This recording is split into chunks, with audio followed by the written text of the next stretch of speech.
Hello, my name is Dan Colgan, and I am the organist and music guy here at Gloria Lutheran Church in Olympia, Washington.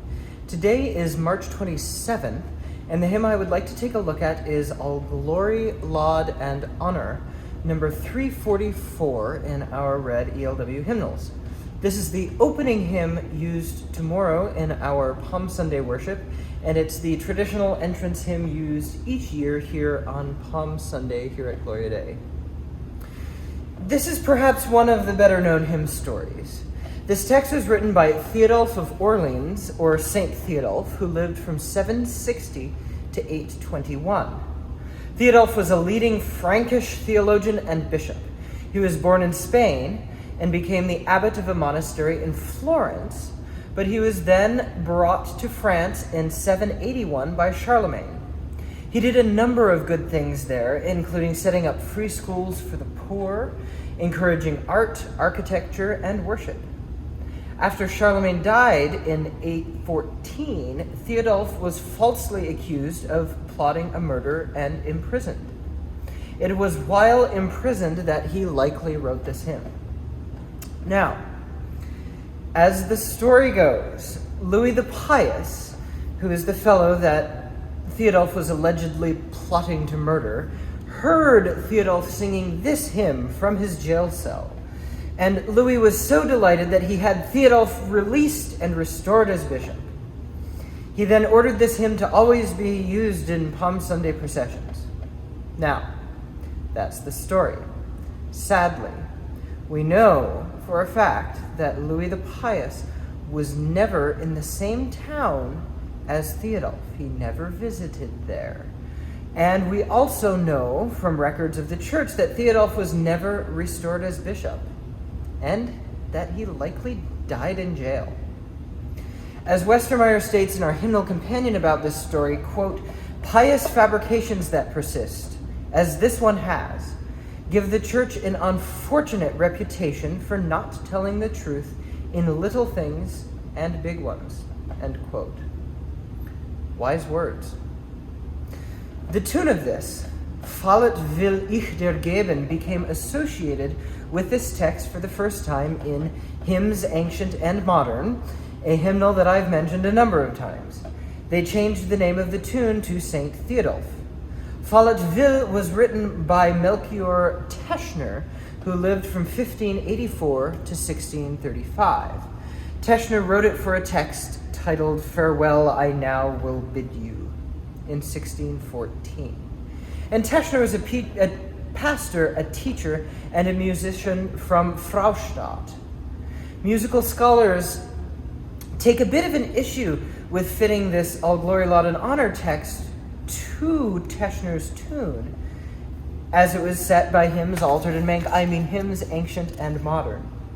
The original tune opened with a repeat of the first phrase, had a middle section, and then closed with a repeat of the second phrase.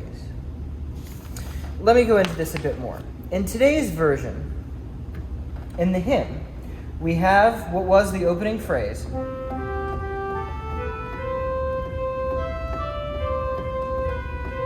then we have it repeated.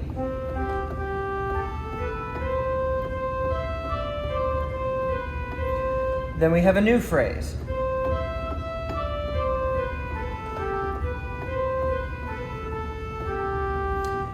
And then we have a final phrase of the verse.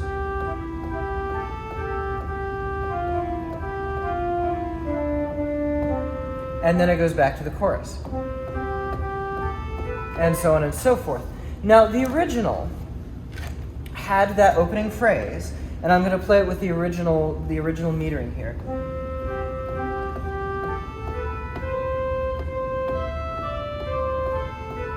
That was repeated.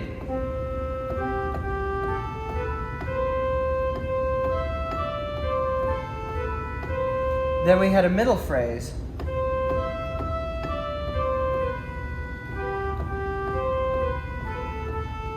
Then we had a final phrase.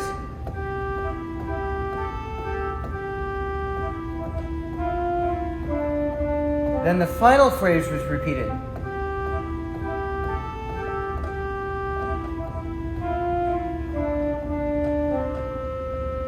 and that was the end of the piece.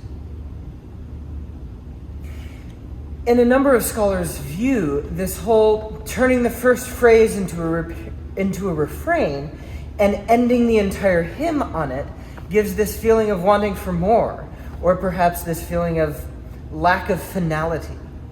It was printed without the final refrain, or with instructions not to use it, in the Lutheran hymnal 1941. J.S. Bach's setting of it in the St. John Passion also presents it this way, too. Back to the text of this for a moment. In its original Latin form, it was a very long poem of 38 or 39 two-line stanzas, plus the refrain. It is, of course, based on Jesus' entry into Jerusalem. We used a retranslated version of the first 5 of those stanzas in our current text today. Up until the 17th and into the 18th century, the first 6 stanzas of the Latin were originally used. The 6th fell out of use, presumably due to its style. And of course, I'll read it to you. So this was verse 6. Be thou, O Lord, the rider, and we the little ass, that to God's holy city together we may pass. As an organist, many hymnals, including ours, print this hymn in B flat, which I find a bit low, and I also find that it takes away a bit of its luster, making it rather grovelly to sing. So when it's sung here, I always play it in C, which was the tune's original key.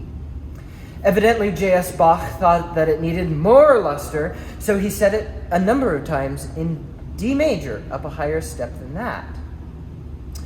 Although this hymn certainly has its flaws, as it has misinformation about it, printings in weird keys, quaint archaic verses that we don't sing anymore, it certainly stood the test of time, and it's clearly meaningful to many. This is quite a resilient little hymn. Thanks be to God for that.